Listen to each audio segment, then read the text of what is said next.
Everyday life's happening. Some days are more eventful. Others, living protected with insurance you can depend on changes your life for the better. We insure the people and things you care about.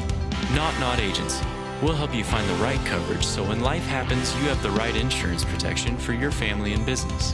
When life happens, live protected.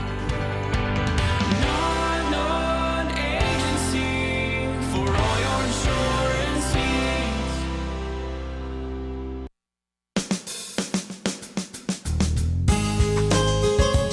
Good morning and welcome to Radio Friends on Tuesday, July the 18th. Always a pleasure to have you with us. And we have today, sitting right next to me, Walter Bargen, who was Missouri's first poet laureate. Good to have you here, Walter. I'm glad to be here yet again. And sitting between Walter and myself, we have a vase of Queen Anne's lace, which is a beautiful wildflower that is growing in central Missouri, in fact, across a large part of Missouri. It's just gorgeous. And as I grow older, I tend to appreciate our wildflowers a lot more. Every year, I am just in awe of them. And you've written a poem? Yes. I actually wrote this poem decades ago, but I was out mowing a part of my lawn, which is actually reclaimed pasture, hardly a lawn. And I found myself doing what I often do in the spring, which is trying to avoid things like mowing over Johnny Jump-Ups, spring beauties, violets, bluets. And here I was trying to mow around all of these very lanky Queen Anne's lace. Yeah. And by the time I was done, if you looked at what I had done, you would have thought it isn't mowed. But you saved the wildflowers, which is important. Yes, I like to at least leave them long enough so they go to seed before I mow them down. Yeah. So they'll be back next year, maybe in even more abundance than they were. And that does seem to work. We have a slowly spreading Dutchman's Breeches group of flowers. Yeah. You know. Well, how about sharing your poem now Okay. on Queen Anne's lace? I should say, just to give you some sense of how old this poem is, it was published in 1992 in this magazine, New Letters, which comes out of UMKC. Mm-hmm. And this is revised, though, from what actually appeared there in 1992. Okay. Queen Anne's lace. It belongs to the carrot family, with its frilled and lacy leaves, but it's tall and elegant, almost peacock tail tall, as if flocks were flushed with weeds and bushes. Along the roadside, and at times in the evening when light is stretched to the breaking point, afloat and drifting across fields are clouds of feathers circling on lanky stalks, or the lingering small disembodied breaths of sparrows. It's their saucer-sized clusters of flowers, a gaudy inflorescence that places them in a thin glass vase at the table's center, a fountain of white surrounded by plates set to celebrate a birthday. Food served and eaten, gifts given and opened. There's no summing another year, and yet the dancing, the exhaustion of one more song, legs aching from moving in forgotten, perhaps unforeseen directions, somehow makes it real.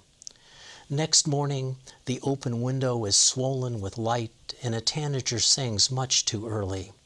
What's left is the in-swirling skeletal umbels that once centered so many white petals that are now scattered over the table.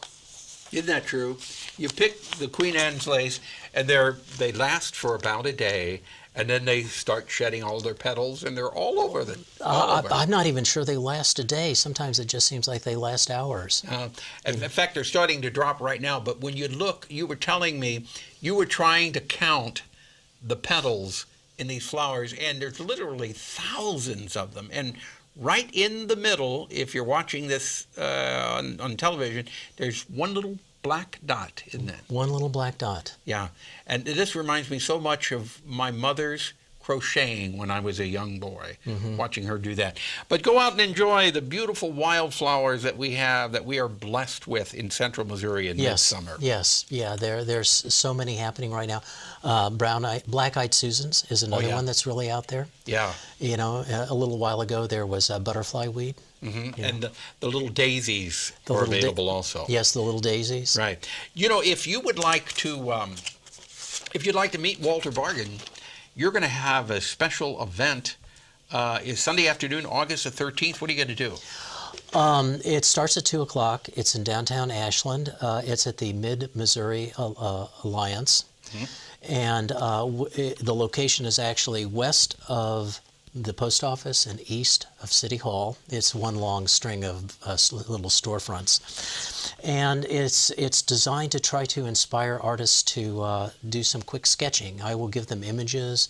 We'll talk about and they'll respond to those images by doing sketches. So you're looking for sketch artists to come. Well, no, anyone can come because you can also do writing in relation to this too. So it could. So be, this is an afternoon of artwork and Yes. poetry. Yes, it's maybe looking at the relationship between poetry and art. And this will be Sunday afternoon.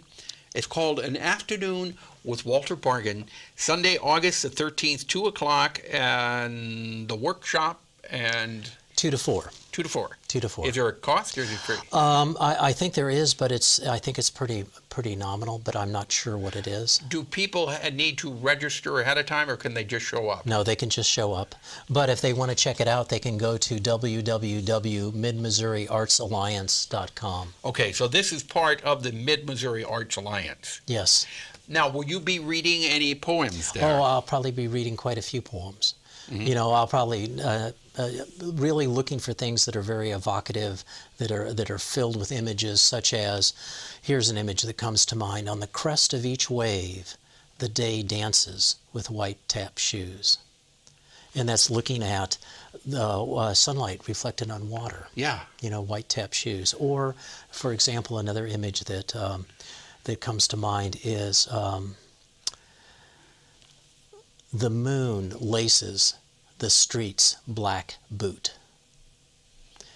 And think of this. Think of a full moon night, buildings in a city, and the moon is passing behind these buildings, and the moonlight is going down these side streets and crossing the avenue. The moon is lacing the streets black and boot. Your mind works as poetry itself, doesn't it?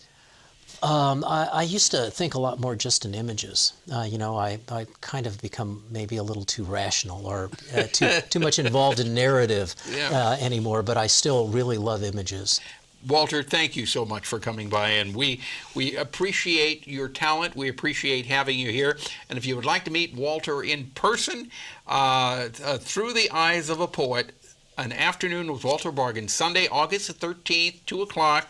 And this is sponsored by by Mid-Missouri Arts Alliance. Yes. Just go to www.midmissouriartsalliance.com.